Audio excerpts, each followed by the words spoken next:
সৈয়দা রিজওয়ানা হাসান বলেছিলেন যে অন্তর্বর্তী সরকারের চেষ্টা ছিল উগ্রপন্থী গোষ্ঠী যাতে মেইন স্ট্রিম না হতে পারে। আমি তার বক্তব্য শুনেছি, সেইখানে আরেকটা প্রসঙ্গে, নির্বাচন প্রসঙ্গে তিনি আবার আরেকটা কথা বলেছেন। দুটি কথা মিলে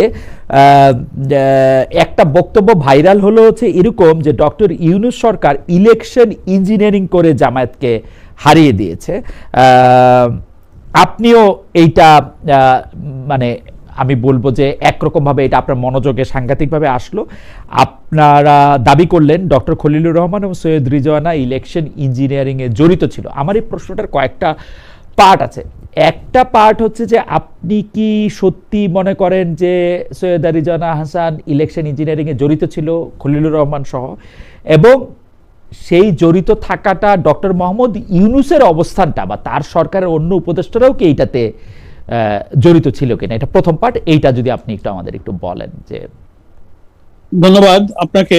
আমি আপনার প্রশ্নের প্রথম পার্টটা আগে একটু পরিষ্কার করি। সৈয়দা রিজওয়ানা হাসান সাবেক উপদেষ্টা, আমি খুব সম্মান রেখেই ওনার এই মন্তব্যের ব্যাপারে বলতে চাই যে তিনি কিন্তু তার নিজের কথাতেই খানিকটা সাক্ষী দিয়ে ফেলেছেন। আপনি যেমন তার ইন্টারভিউটা শুনেছেন, আমি এবং আমরা অনেকেই শুনেছি, বারবার শুনেছি, এবং আমি সৈয়দা রিজওয়ানা হাসানকেও মিডিয়ার মাধ্যমে বারবার তার এই ভিডিও অডিওটা শুনতে এবং দেখতে রিকোয়েস্ট করেছি। তার আগে পরের কথা আমি এতটা ডিটেলস সময় কম আনলাম না। তিনি এই যে কথাটা বলেছেন, সাংবাদিকের প্রশ্নের জবাব দিতে গিয়েছে যখন প্রশ্ন করলো যে তাদের একটা অংশ তো এখন বিরোধী দলে আছে, বিরোধী দল এই শব্দটা কিন্তু উনি ব্যবহার করেছেন। তো বিরোধী দল বলতে তো উনি পার্লামেন্টে অপোজিশনকে মিন করেছেন। তো ফলে উনাকেই ব্যাখ্যা দিতে হবে যে বিরোধী দল তো বাংলাদেশে এখন জামাত ইসলামী পার্লামেন্টে, এখানে তো কোনো উগ্রবাদী দল, কোনো চরমপন্থী দল নেই। সেজন্য উনি আলটিমেটলি জামাত ইসলামীকে মিন করেছেন, ওনার কথা দিয়ে এটা আমরা পরিষ্কার বুঝেছি।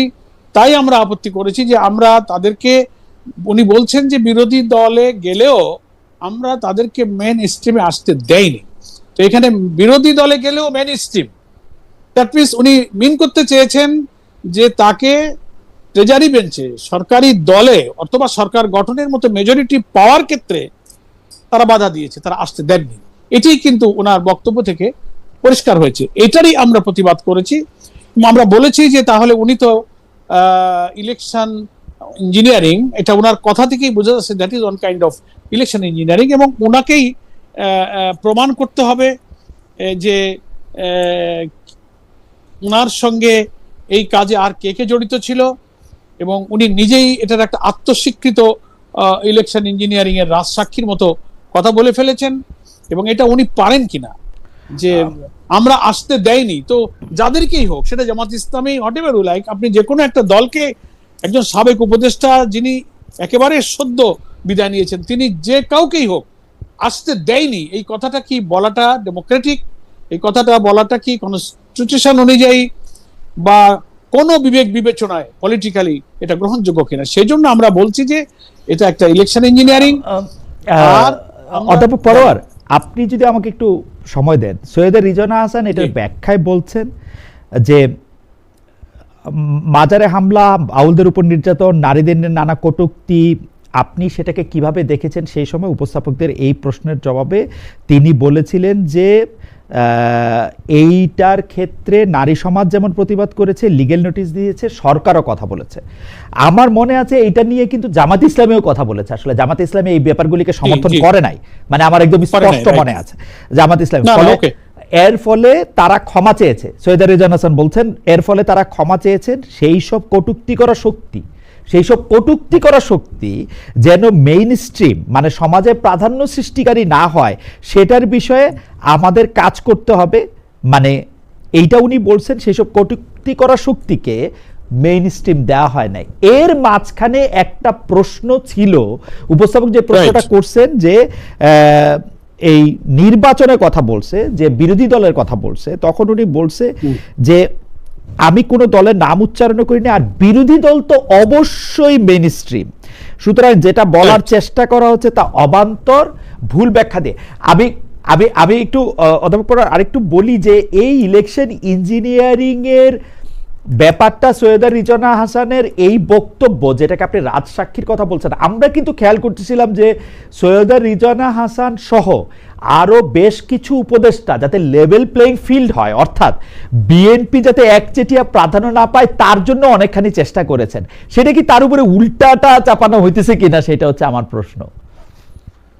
না, আপনি ওই প্রথম প্রশ্নটা একটু পরিষ্কার করে সামনে গেলে মনে হয় ভালো হয়। জি যে জি এই যে সাংবাদিক যে প্রশ্নটা করলো যে তাদের একটা দলই তো বা তাদের একটা অংশই তো বিরোধী দলে গেছে, এই যে বিরোধী দল বলতে উনি জামাতকে মিন করেছেন এটা বুঝতে আর কষ্ট হয়নি, এবং আমরা তাদেরকে আসতে দেয়নি।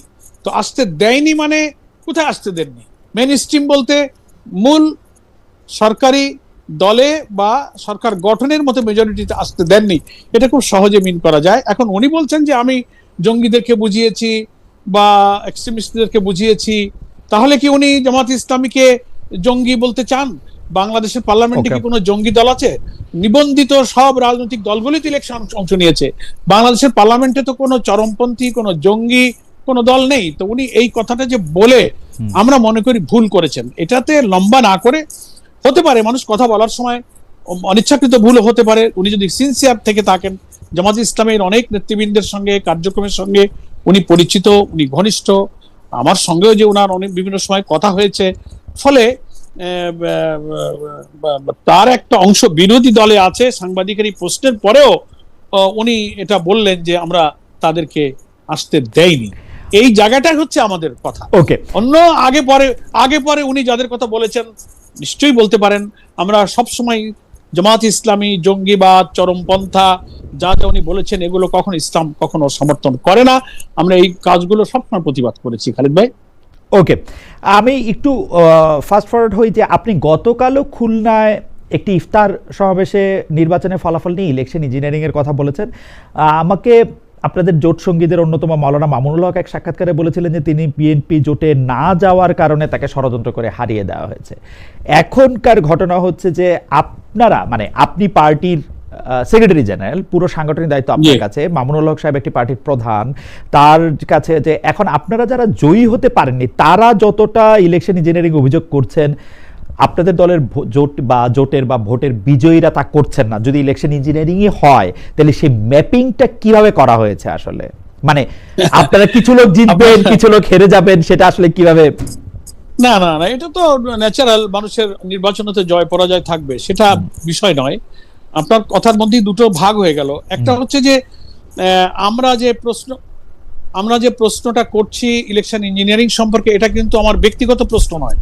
আমরা দলের সিদ্ধান্তেই, দলীয় পলিসিতেই, দলীয় মূল্যায়নেই আমরা এটাকে ইলেকশন ইঞ্জিনিয়ারিং বলেছি। এবং প্রথমেই আমাদের দলের নায়েবে আমির এবং আমাদের সংসদে বিরোধী দলের deputy leader doctor Abdul Mohammad Taher press briefing এ কিন্তু প্রথমেই এই অভিযোগটা তিনি উত্থাপন করেছেন যে ইলেকশন ইঞ্জিনিয়ারিং হয়েছে। ডক্টর সৈয়দ রিজওয়ানা হাসান তার রাজসাক্ষী, তারপর ডক্টর খলিলুর রহমানকে লন্ডন কনস্পিরেসির হোতা, এই কথাগুলো কিন্তু আমাদের দলের পক্ষ থেকে আমাদের নায়েবে আমির বলেছেন। এজন্য কে জিতেছে আর কে হেরেছে এই কথার সাথে জয় আর পরাজয়ের কোনো সম্পর্ক নাই, রিয়েলিটির সাথে এই কথার সম্পর্ক। খালিদ ভাই, না সেটাই বুঝতে চাইছি যে মানে ধরেন আপনি হেরে যাবেন, আর আমি তো কথা বলছি দলের সেক্রেটারি জেনারেল, একটা বড় এক্সিকিউটিভ দায়িত্ব আমার উপরে, দল আমাকে দায়িত্ব দিয়েছে, আমি সেই দলের পক্ষ থেকে কথা বলি, দলের পলিসিতে আমরা কথা বলি, এটা কোনো ইন্ডিভিজুয়াল কারো পার্সোনাল বক্তব্য নয়। আপনারা মনে করেন যে ইলেকশন ইঞ্জিনিয়ারিং করে আপনাদেরকে হারিয়ে দেওয়া হয়েছে নাকি ইঞ্জিনিয়ারিংটা সবাই মিলেই করেছে, মানে ব্যাপারটা কি রকম? না, না, আমরা তো সবাই মিলে কোনো রকম এভিডেন্স ছাড়া তো কথা বলা যাবে না। আমরা যতটুকু রিজওয়ানা হাসানের কথা থেকে পেয়েছি ততটুকুই বলেছি। তবে এটা কিন্তু বুঝতে হবে, ইঞ্জিনিয়ারিং বলতে আমরা দু একবার এই কথা যখনই আমরা বলেছি সেখানে এটা বলেছি যে ভোট গ্রহণ পর্যন্ত দৃশ্যত উৎসবমুখর পরিবেশে ভোটাররা ভোট কেন্দ্রে যেতে পেরেছে, বাধার সম্মুখীন হননি, উল্লেখযোগ্য কোনো বড় ঘটনা ঘটেনি। কিন্তু গণনা, বান্ডিল করা, রেজাল্ট শিট তৈরি করা, ঘোষণা করা, এবং 9:30 10টার দিকে সমস্ত ঘোষণা বন্ধ হয়ে গেল। সারা দেশ থেকে ফলাফল 11 দলীয় জোটের নানান আসন থেকে বিজয়ের একেবারে খবর আসতে লাগলো এবং আমাদের কাছে নানানভাবে খবর আসছিল। হঠাৎ করে এই যে সম্প্রচারটা বন্ধ হয়ে গেল, এখানে একটা রহস্যের জন্ম দিয়েছে। তো আমরা কোর্টে যাওয়ার জন্য আবেদন করেছি, আমরা রিট করব, অনেকে রিট অলরেডি শুরু করেছেন। আমাদের কাছে রেজাল্ট শিট এসেছে, অনেক প্রিজাইডিং অফিসারের স্বাক্ষরিত রেজাল্ট শিটে কোনো এজেন্টের স্বাক্ষর নাই এমন রেজাল্ট শিটও পাওয়া যাচ্ছে। তারপরে গণনার সময় যেখানে আমাদের এজেন্টরা উপস্থিত ছিলেন, তারাও ওখানে যেসব এজেন্টরা খুব সিনসিয়ারলি দায়িত্ব পালন করে প্রতিবাদ করেছেন যে ব্যালটগুলো গুছিয়ে যখন বান্ডিল করা হয়, দেখা যাচ্ছে যে ভেতরে দাঁড়িপাল্লার ব্যালট 80-90টা দিয়ে উপরে 10টা ধানের শীষের বান্ডিল দিয়ে রাবার করে ফেলা হয়েছে, ওটা 100 বান্ডিল ফুলে ধানের শীষ ফুলে গণনা করা হয়েছে।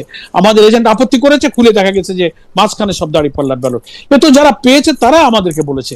তো এটা দু একটা ঘটনা যা ধরা পড়েছে তাই আমরা বলেছি। ফলে এই যদি যেমন আমার নির্বাচনী এলাকায় হয়তো 150 কেন্দ্র আছে, আরেক জায়গায় 138-40 কেন্দ্র আছে, তো যেগুলো পাওয়া গেছে তাই এই, আর যা পাওয়া যায়নি তার মধ্যে অনেক কিছু ঘটতে পারে।